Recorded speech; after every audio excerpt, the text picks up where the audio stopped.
Hoy les hablaremos del construccionismo social. Para entenderlo, nos remontaremos a los años entre 1960 y 1970, donde en el mundo muchos países de Latinoamérica están bajo dictaduras. El auge del terrorismo mundial y una revolución tecnológica cambia el mundo. Y en este punto de tecnología no podemos dejar pasar al padre del construccionismo, Seymour Papert, quien fue un pionero de la inteligencia artificial, inventor del lenguaje de programación Logo entre los años 1959 y 1963. Papert conoce el modelo constructivista de Piaget mientras trabaja junto a él en la Universidad de Ginebra. Esto lo lleva a crear su propio modelo enfocado en la teoría del aprendizaje, siendo desarrollado bajo la influencia de la psicología social y política.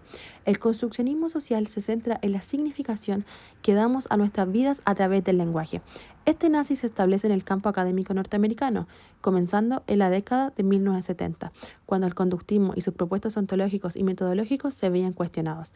El mayor exponente es Kenneth Gergen, que decía: el construccionismo social concibe el discurso sobre el mundo no como un reflejo o un mapa del mundo, sino como un producto de la interacción social. Lo define como un movimiento, un intento de disolver el objeto tradicional de la psicología, sustituyendo la realidad de la mente y del comportamiento por convenciones y recursos lingüísticos como una reflexión histórica contextual como centro de la actividad en la psicología.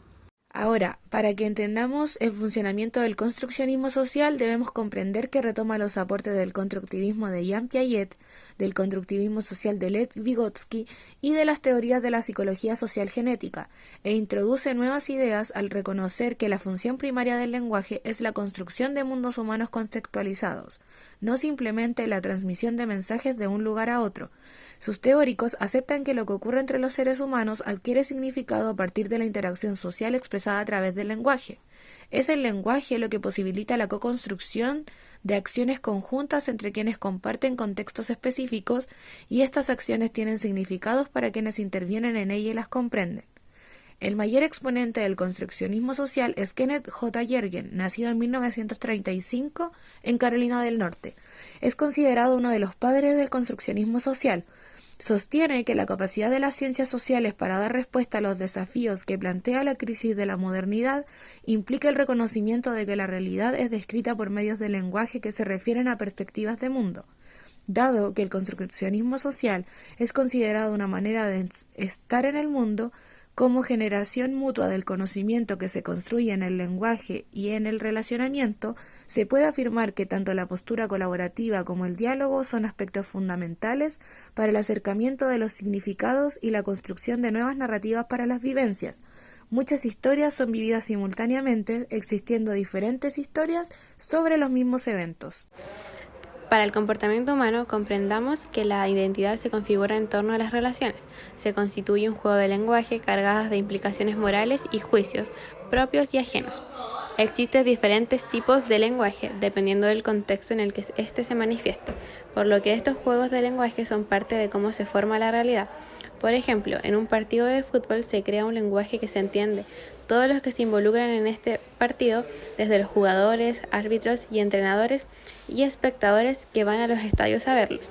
Por lo que cuando un jugador se cae por culpa de un contrincante, todos los que entienden este lenguaje comprenden que ocurre una falta. Pero si este partido lo está viendo una persona que no sabe absolutamente nada de fútbol, esa caída no significará nada. La realidad y todo lo que conocemos no viene desde nosotros de forma innata, sino que es una construcción social que le damos a la realidad.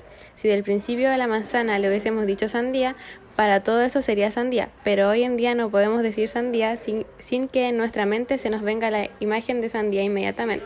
El lenguaje construye las realidades. El construccionismo social ha sido un gran aporte para la psicología, ya que busca crear nuevas narrativas para entender una situación desde diferentes puntos de vista, ayudando tanto al terapeuta como al paciente a entender una nueva narrativa, mostrándole una realidad diferente.